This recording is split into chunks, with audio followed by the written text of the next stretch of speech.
তোমাদের বাগানের বেলি ও জুঁই গাছগুলোতে কি একেবারেই ফুল আসছে না? গাছে কুঁড়ি আসছে, সেই কুঁড়িগুলো কি শুকিয়ে কালো হয়ে ঝরে যাচ্ছে? গাছের মধ্যে কোনো রকম কোনো নতুন ব্রাঞ্চ দেখতে পাচ্ছ না? যদি এই সমস্যাগুলো তোমাদের বাগানের বেলি ও জুঁই গাছে হয়ে থাকে, তাহলে আজকের এই ভিডিওতে সম্পূর্ণ ঘরোয়া লিকুইড খাবার তৈরি করে দেখাবো, যে খাবার গাছে প্রয়োগ করার সঙ্গে সঙ্গে বাগানের প্রত্যেকটা বেলি ও জুঁই গাছে আসবে প্রচুর পরিমাণে কুঁড়ি, একটাও কুঁড়ি কালো হয়ে ঝরে যাবে না, তাছাড়া গাছের গ্রোথ হবে দুর্দান্ত। আজকের ভিডিওতে সম্পূর্ণ ফ্রি ফার্টিলাইজার তৈরি করে দেখাবো, যে ফার্টিলাইজারের মধ্যে আছে প্রচুর মাত্রায় পটাশিয়াম, ফসফরাস এবং ক্যালসিয়াম। তাছাড়া গাছের মাটিকে করবে অ্যাসিডিক। যে খাবার প্রয়োগ করার কিছুদিনের মধ্যেই গাছে আসবে অগণিত কুঁড়ি। তাই আজকের এই ভিডিওটা কিন্তু খুবই গুরুত্বপূর্ণ হতে চলেছে। সম্পূর্ণ ভিডিওটা দেখার অনুরোধ করব, একটু স্কিপ করে দেখবে না। স্কিপ করে দেখলেই কিন্তু অনেক কিছুই মিস করে ফেলবে। নমস্কার, আমি লাবণী। আমার বাগানে তোমাদের সবাইকে জানাই স্বাগত। বন্ধুরা, গ্রীষ্মের বাগানের অসাধারণ সুগন্ধযুক্ত একটি ফুল হলো বেলি ও জুঁই। এই বেলি ও জুঁই কিন্তু বিভিন্ন ধরনের হয়। স্টার বেলি, রাই বেলি, বুদ্ধ জুঁই, বিভিন্ন ধরনের কিন্তু বেলি জুঁই গাছ নার্সারিতে পাওয়া যায়। যদি তোমাদের বাগানে বেলি জুঁই গাছ না থাকে, যদি গ্রীষ্মের বাগানকে সুগন্ধযুক্ত করতে চাও, তাহলে এই সময় তোমরা নার্সারি থেকে ভালো মানের চারা কিনে এনে প্রতিস্থাপন করতে পারো। তাছাড়া যদি কোথাও থেকে ডাল সংগ্রহ করতে পারো, এই গাছের ডাল থেকেও কিন্তু খুব সহজে চারা তৈরি করা যায়। ছোট্ট একটা ডাল তোমরা লাল বালির মধ্যে প্রতিস্থাপন করে রাখবে, অথবা ভেজা কোকোপিটের মধ্যে প্রতিস্থাপন করে ছায়ায় রাখবে। কিছুদিনের মধ্যেই তোমরা কিন্তু নতুন চারা গাছ তৈরি করে নিতে পারবে। এর আগের ভিডিওতে আমি কিন্তু চারা গাছ তৈরি করা, কিভাবে করতে হয় চারা গাছ তৈরি, সেগুলো ভালোভাবে প্রসেস আমি দেখিয়েছিলাম। তো সেই ভিডিওগুলো তোমরা দেখে নিও। সেই ভিডিও দেখে তোমরা নতুন চারা গাছ কিন্তু তৈরি করে নিতে পারবে। আর যদি নতুন চারা গাছ কিনে আনো, কিভাবে মাটি তৈরি করতে হবে বুঝতে না পারো, তাহলে আমার আগের ভিডিও দেখে নিলেই কিন্তু বুঝতে পেরে যাবে। আমি ডেসক্রিপশন বক্সে লিঙ্ক দিয়ে দেবো, তোমরা চাইলে কিন্তু দেখে নিতে পারো। সেই ভিডিও দেখে তোমরা গাছ প্রতিস্থাপন করে দেবে, গাছের কিন্তু খুব ভালো গ্রোথ হবে। বেলি ও জুঁই গাছে ভালো গ্রোথের জন্য প্রথমেই বলবো কয়েকটা পয়েন্ট, যে পয়েন্টগুলো আমাদের জানা অবশ্যই দরকার। একটা ভালো বাগান করতে গেলে, গাছ করতে গেলে কয়েকটা পয়েন্ট জানা অবশ্যই প্রয়োজন। তো প্রথমেই বলবো পয়েন্ট নাম্বার 1, বাগানের বেলি ও জুঁই গাছগুলোকে আমরা কিন্তু এই মুহূর্তে ফুল সানলাইটের মধ্যে রাখবো, কোনো রকমভাবে ছায়ায় রাখবো না। তবে যদি কোনো রকমভাবে বেলি গাছের কুঁড়ি পুড়ে যায় বা কালো হয়ে শুকিয়ে যায়, তাহলে দুপুরের অতিরিক্ত রোদ্দুর থেকে আমাদের গাছগুলোকে বাঁচাতে হবে। কারণ অতিরিক্ত রোদ্দুরে কিন্তু গাছের কুঁড়ি কালো হয়ে শুকিয়ে যেতে থাকে, বা ফুলগুলোও কিন্তু কালো হয়ে শুকিয়ে যায়। তাই যদি প্রয়োজন হয়, গাছগুলোকে গ্রিন নেটের ছায়ায় রাখতে হবে। দুপুরের অতিরিক্ত রোদ্দুরে গাছগুলোকে রাখা যাবে না। পয়েন্ট নাম্বার 2, অনেক সময় দেখা যায় যে বাগানের বেলি জুঁই গাছে কিছুতেই কুঁড়ি আসে না। আবার যদিও বা একবার দুবার ফুল ফোটে, কিন্তু দ্বিতীয়বার আর ফুল আসতে চায় না। যদি তোমাদের বাগানে একবার ফুল ফুটে যাওয়ার পর গাছে আর ফুল না আসে, তাহলে এইভাবে কিন্তু হালকা করে পিঞ্চিং করতে হবে বা সফট প্রুনিং করতে হবে। যেখানে ফুলটা ফুটেছিল সেই শুকিয়ে যাওয়া বৃন্তটাকে কেটে দিতে হবে, ঠিক নিচের দুটো পাতার ওপর থেকে। দুটো পাতার উপর থেকে কেটে দেওয়ার সঙ্গে সঙ্গে কিন্তু আবার নতুন করে দুটো ব্রাঞ্চ আসবে, এবং সেই নতুন ব্রাঞ্চের মধ্যেই কিন্তু কুঁড়ি আসবে। কারণ বেলি জুঁই গাছে সবসময় নতুন ব্রাঞ্চে কুঁড়ি হয়, পুরনো ব্রাঞ্চের মধ্যে কিন্তু কুঁড়ি আসে না। পয়েন্ট নাম্বার 3, বাগানের বেলি জুঁই গাছগুলোতে অনেক সময় কুঁড়ি আসার পর সেই কুঁড়িগুলো কালো হয়ে যায়, তার কারণ পোকামাকড়ের আক্রমণ। যে কোনো গাছে যখন কচি পাতা আসতে থাকে, ঠিক সেই সময় কিন্তু গাছে পোকামাকড়ের আক্রমণ বেশি হয়। তো বাগানের বেলি ও জুঁই গাছের প্রুনিং বা সফট প্রুনিং করার পর যখনই কচি কচি পাতা আসে, দেখো গাছের পাতাগুলোকে কিন্তু এইভাবে পোকায় কেটে দেয়। তো এটা কিন্তু পাতা খাওয়া পোকার আক্রমণ হয়েছিল, যে কারণে এটা সমস্যা হয়েছে। তো এর কারণেও কিন্তু গাছের কুঁড়িগুলো কালো হয়ে শুকিয়ে যায়। তো কোন ধরনের পোকা আমি তোমাদের এক্ষুনি দেখাচ্ছি। দেখো, এখানে একটা ছোট ডাল থেকে চারা তৈরি করেছিলাম। তো এই ডালের মধ্যে কিন্তু দুটো ছোট ছোট রাইবেলির ফুলের কুঁড়ি এসেছে। তো এই গাছে তোমরা ভালোভাবে লক্ষ্য করলে দেখতে পাবে গাছের ব্রাঞ্চ আস্তে আস্তেও থমকে গেছে, তার কারণ গাছে পোকার আক্রমণ হয়েছে। ছোট্ট একটা সবুজ রঙের পোকা নিশ্চয়ই ভালোভাবে দেখলে দেখতে পাবে। তো এটা হলো ল্যাদা পোকা। এই ল্যাদা পোকা আমাদের গাছের প্রত্যেকটা পাতা খেয়ে নেয়, এবং রাতারাত্রির মধ্যে কিন্তু সম্পূর্ণ গাছটাকে শেষ করে দিতে পারে। তো প্রথমত যদি একটা দুটো পোকা থাকে, এই পোকাগুলোকে ধরে তোমরা জলে ফেলে দেবে, পোকাগুলো কিন্তু মারা যাবে। তবে যদি মনে হয় যে তোমরা ধরতে পারছো না পোকাগুলোকে, অনেক পোকা, সেক্ষেত্রে কিন্তু গাছে পেস্টিসাইড স্প্রে করতে হবে। তো এই ল্যাদা পোকার জন্য কিন্তু প্রফেক্ট সুপার পেস্টিসাইডটা খুব ভালো। তো প্রফেক্ট সুপার যদি না থাকে, সেক্ষেত্রে একটা বা দুটো তামাক পাতা তোমরা 1 লিটার জলে ভিজিয়ে রাখবে 12 ঘন্টার জন্য। তারপর সেই জলটাকে তোমরা কিন্তু ছেঁকে গাছে স্প্রে করবে।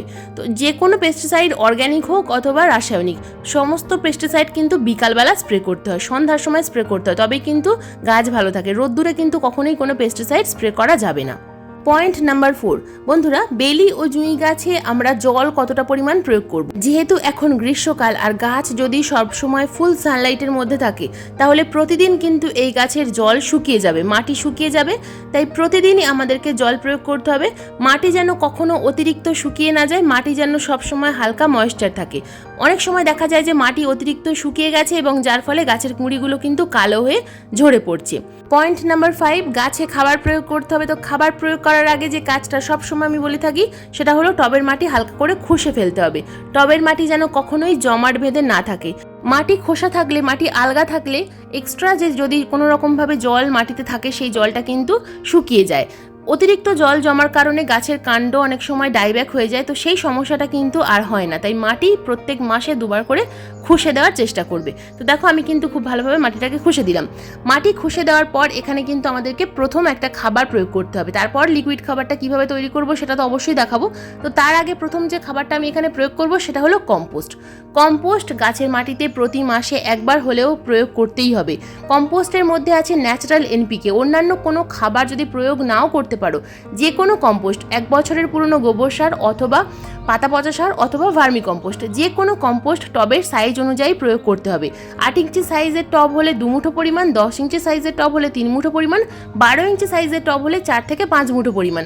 তো সবসময় টবের সাইজ অনুযায়ী কম্পোস্ট প্রয়োগ করতে হবে। এরপর তৈরি করবো একটা লিকুইড খাবার। লিকুইড খাবার তৈরি করার জন্য নিয়েছি আমি এখানে একটা পাত্র। পাত্রের মধ্যে প্রথমেই প্রয়োগ করব আমি এখানে কমলা লেবুর খোসা। তো এই একটা উপাদান দিয়েই আমি কিন্তু আজকে লিকুইড খাবার তৈরি করব। বন্ধুরা, এই কমলা লেবুর খোসার মধ্যে আছে প্রচুর মাত্রায় পটাশিয়াম, আছে ফসফরাস, আছে ক্যালসিয়াম। তো আমরা সকলেই আমাদের গাছে ক্যালসিয়াম প্রয়োগ করার জন্য ডিমের খোসার গুঁড়ো ব্যবহার করি। তোমরা অনেকেই জিজ্ঞাসা করো যে ডিমের খোসার গুঁড়োর পরিবর্তে আমরা কী দেবো। ডিমের খোসার গুঁড়োর পরিবর্তে তোমরা চকের গুঁড়ো প্রয়োগ করতে পারো। তবে সম্পূর্ণ ঘরোয়া ন্যাচারাল খাবারের মধ্যে আছে এই কমলা লেবুর খোসা ভেজানো জল।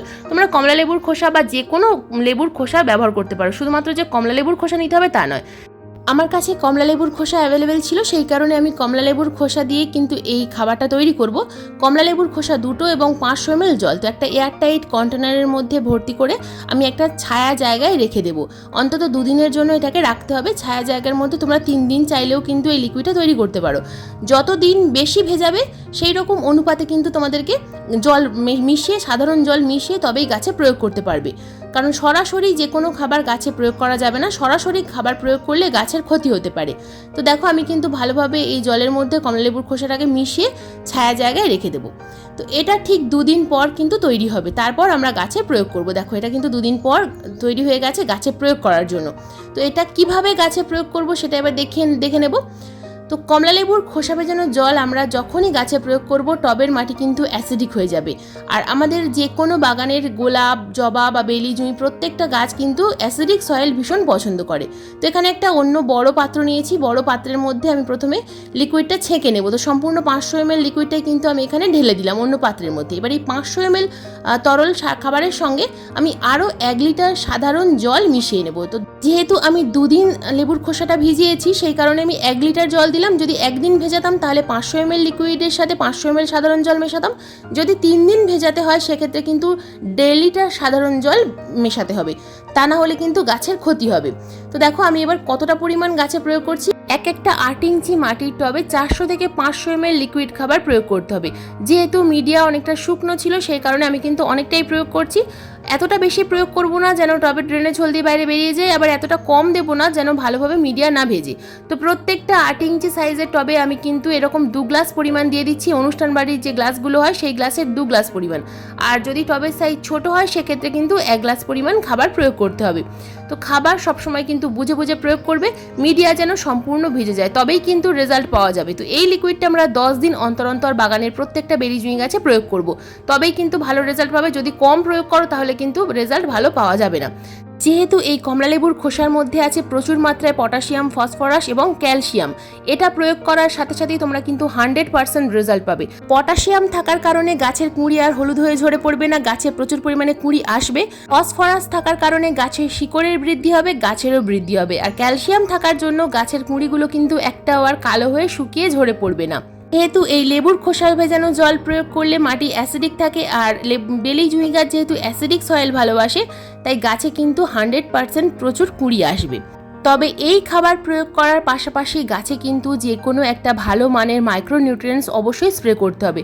মাইক্রোনিউট্রিয়েন্টস আমি বিভিন্ন ধরনের তোমাদের বলে থাকি, যেমন অ্যাগ্রোমিন ম্যাক্স, অ্যাগ্রোমিন গোল্ড, মোভোমিন। আর যদি পারো যে সিউইড লিকুইড যেগুলো পাওয়া যায়, বায়োভিটা এক্স অথবা সাগরিকা, এগুলোর মধ্যে যে কোনো একটা গাছে স্প্রে করতে পারো। এইগুলো স্প্রে করলে গাছে কুঁড়ি তো আসবেই এবং গাছের পাতা সবসময় সবুজ থাকবে, কখনো গাছের পাতা ফ্যাকাশে হয়ে যাবে না। বন্ধুরা, আজকের ভিডিও এই পর্যন্তই। আজকের ভিডিও তোমাদের কেমন লাগলো অবশ্যই কমেন্ট করে জানাবে। যদি ভিডিও সংক্রান্ত কোনো প্রশ্ন থাকে অবশ্যই কমেন্ট বক্সে কমেন্ট করবে, আমি যথাযথ উত্তর দেওয়ার চেষ্টা করব। আজকের এই ভিডিও যদি তোমাদের ভালো লেগে থাকে তো প্লিজ একটা লাইক করো, শেয়ার করো, হাইপ করো।